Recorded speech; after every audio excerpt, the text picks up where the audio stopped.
processus de conscientisation et équilibre de vie. Avertissement, par rapport aux propos tenus dans le cadre de cet enregistrement, je vous ne demande pas de croire ce qui est dit, mais plutôt de vérifier par vous-même si cela est réel avec votre ressenti ou votre intellect. Bonne écoute. Le processus de conscientisation peut amener la personne, le vivant, à déséquilibrer ses rapports avec les gens de son entourage sur le plan physique. Cela s'explique si elle ressent de la fascination au début, lorsqu'une relation consciente s'installe entre elle et son esprit qui entre en contact avec elle et lui communique de l'information sur le plan psychique. Cette situation peut occasionner beaucoup de souffrance.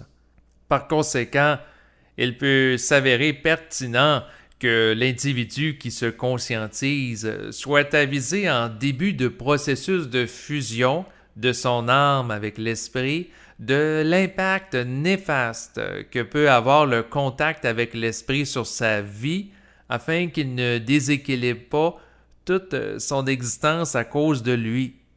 Par exemple, un individu inconscient de l'existence du plan mental peut passer ses soirées, l'été, à boire de la bière devant un feu extérieur avec des amis.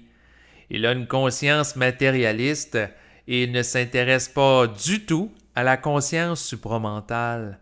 Il ne cherche qu'à avoir du plaisir sur le plan matériel. Sa vie est centrée sur le plaisir des sens physiques et c'est tout à fait normal car il ne connaît rien d'autre alors. Puis son esprit entame une communication interne avec lui et sans le savoir, il commence à fusionner avec lui en intégrant son énergie au fil de ses échanges télépathiques. Tout d'un coup, il reçoit beaucoup d'informations par la pensée qui provient de son esprit et il se sent très inspiré. Alors il change de comportement de manière radicale. Il va se spiritualiser et négliger sa vie sur le plan matériel. Il centre son attention sur le plan psychique au détriment du plan physique. Il délaisse soudainement ses activités avec ses amis, sa compagne et les membres de sa famille pour consacrer son temps libre presque exclusivement à écrire et faire des enregistrements se rapportant à la grande quantité d'informations qu'il reçoit tout d'un coup. Comme il se montre ouvert, l'esprit lui achemine beaucoup d'informations dans sa conscience, et cela nuit et jour. Il commence à vivre des problèmes d'insomnie. Plus il s'ouvre à la communication interne et plus il en connaît. Comme la perception de l'esprit est nouvelle dans sa vie, elle le rend aussi enthousiaste que les premiers temps où il s'était acheté sa première guitare qu'il avait rendue euphorique. Il était alors tellement fasciné par l'instrument de musique qu'il passait plusieurs heures par jour à en jouer au détriment de ses relations avec les gens de son environnement. Il avait alors une conduite excessive.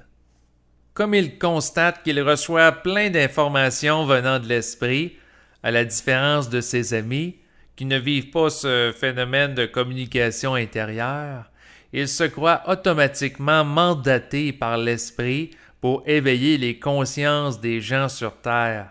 Étant donné qu'il se conscientise, il désire aussi que les autres en fassent autant en même temps que lui et au même rythme.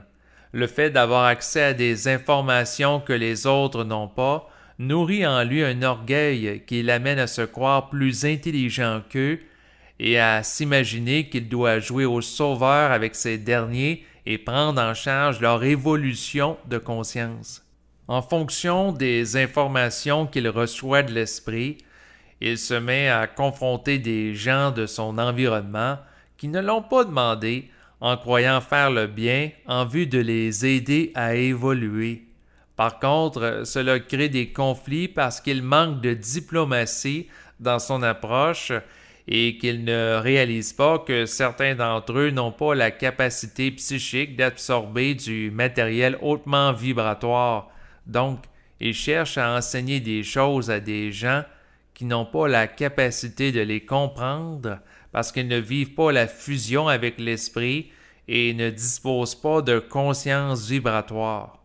Au début de sa fusion, il néglige ses amis, sa compagne et sa famille pour consacrer beaucoup de temps à l'écriture de textes et à la réalisation d'enregistrements, car il vit une grande quantité d'enthousiasme et d'espoir à l'égard de contenus qu'il reçoit de son esprit qui lui enseigne des choses qui sont nouvelles pour lui. Il nourrit la croyance qu'en véhiculant ces informations, il va changer le monde pour le mieux. L'essentiel des informations qu'il canalise vise à régler de nombreux problèmes se rapportant à l'humanité présente, à l'égard de la menace terroriste, le stress, la santé et de l'évolution de la science. Il croit qu'il n'a qu'à diffuser les informations sur l'Internet pour que le monde change rapidement et devienne conscient. Puis, avec les mois, s'installe une fatigue en lui, en relation avec ses activités d'écriture et de production d'enregistrement qui sont constantes.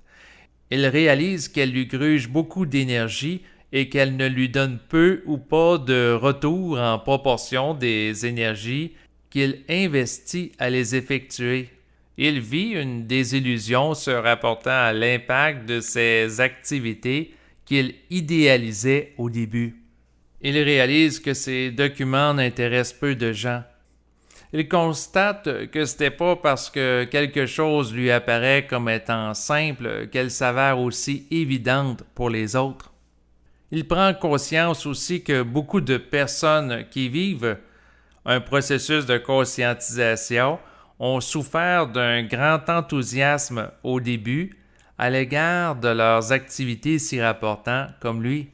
Il parle avec plein d'écrivains dans le domaine de la conscience qui rédigent des livres qui ne se vendent peu ou pas, ou qui donnent des conférences qui ne sont peu ou pas rentables sur le plan financier. Comme il ne veut pas connaître le même sort qu'eux, il décide de changer son rapport avec les activités ayant trait à l'expression de son esprit. Il arrête de faire constamment des textes et enregistrements. Il n'est plus naïf en ce qui a trait à leurs impacts sociaux, tout au moins à court terme. Il n'a plus l'espoir que ses activités lui permettent de vivre un jour décemment en rapport à des revenus liés à la vente de livres ou à la réalisation de conférences ou d'ateliers. Par conséquent, il juge imprudent et naïf l'idée de quitter son travail qu'il avait avant sa fusion dans l'espoir de vivre avec les revenus de réalisation de livres, conférences et ateliers se rapportant aux informations qu'il reçoit de l'esprit. À présent, le même individu se remet à passer du temps à boire de la bière devant un feu l'été avec des amis et à accorder plus de temps à sa compagne et sa famille comme il le faisait avant. Maintenant, sa priorité est d'avoir des rapports avec des gens sur le plan physique plutôt qu'avec son esprit sur le plan psychique. Néanmoins, il peut accéder à ce dernier et bénéficier de son intelligence à tout moment lorsque cela fait son affaire. Il peut alors décider d'arrêter la communication avec lui la nuit pour éviter de souffrir d'insomnie. Il a pu aussi tirer profit de son éclairage sur sa relation avec ses amis, compagnes et membres de sa famille. Ce dernier lui a permis de faire des ajustements constructifs dans ses relations avec eux et de mettre fin à des relations avec certaines personnes dans le but de moins perdre inutilement de l'énergie et d'être davantage respecté. Donc, sa vie relationnelle s'est grandement améliorée avec les individus sur le plan physique aujourd'hui. De plus, il peut écrire des textes et faire des enregistrements de nouveau, mais lorsqu'il n'aura rien d'autre à faire de mieux. Par exemple, il va écrire des textes quand ses amis ne sont pas disponibles ou lorsqu'il ne peut pas sortir dehors parce qu'il pleut. Sa vie n'est plus centrée sur ses activités avec l'esprit. Il se redonne le droit de s'amuser sur le plan matériel plutôt qu'à être continuellement en service du plan psychique. Il ne néglige plus ses amis, sa compagne et les membres de sa famille au profit de sa relation avec l'esprit. Il retrouve alors un équilibre de vie entre le plan physique et psychique. Il réapprend à avoir du plaisir dans la vie avec ses proches, mais avec un niveau de conscience différent. Il ne cherche plus à ajuster les gens de son entourage automatiquement en fonction de ce qu'il reçoit comme information intelligente venant de l'esprit. Il apprend à être discret et à ne présenter que du matériel venant de l'esprit qu'à des individus si seulement cela les intéresse réellement et qu'il évalue qu'ils sont vraiment prêts à entendre les choses qu'il peut leur dire. Les conflits avec les gens de son environnement, se rapportant à la diffusion d'informations de l'esprit qu'ils ne veulent pas entendre, disparaissent. À ce moment-là, il ne souffre plus de la fusion et il est heureux dans la vie. Pour résumer, dans cet exemple, il est question du cas d'un individu inconscient qui vit une mutation de sa psyché suite au processus de la fusion.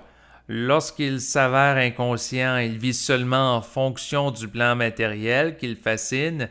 Il n'est pas en communication consciente avec le plan psychique où se trouve son esprit. Lorsqu'il se conscientise, il découvre le plan psychique et il devient rapidement fasciné par lui et néglige son rapport au plan matériel. Il se spiritualise. Ensuite, il vit des désillusions en proportion de son idéalisation et de ses croyances se rapportant à son esprit. Après, il apprend à relativiser son importance dans sa vie, puis il se réapproprie le plan physique en bénéficiant de l'intelligence venant du plan psychique. Il vit alors un rapport équilibré entre le plan matériel et psychique. Il devient un être intégral qui vit intelligemment sa fusion avec l'esprit. Voilà ce qui termine maintenant la lecture du texte qui s'intitule « Processus de conscientisation et équilibre de vie ».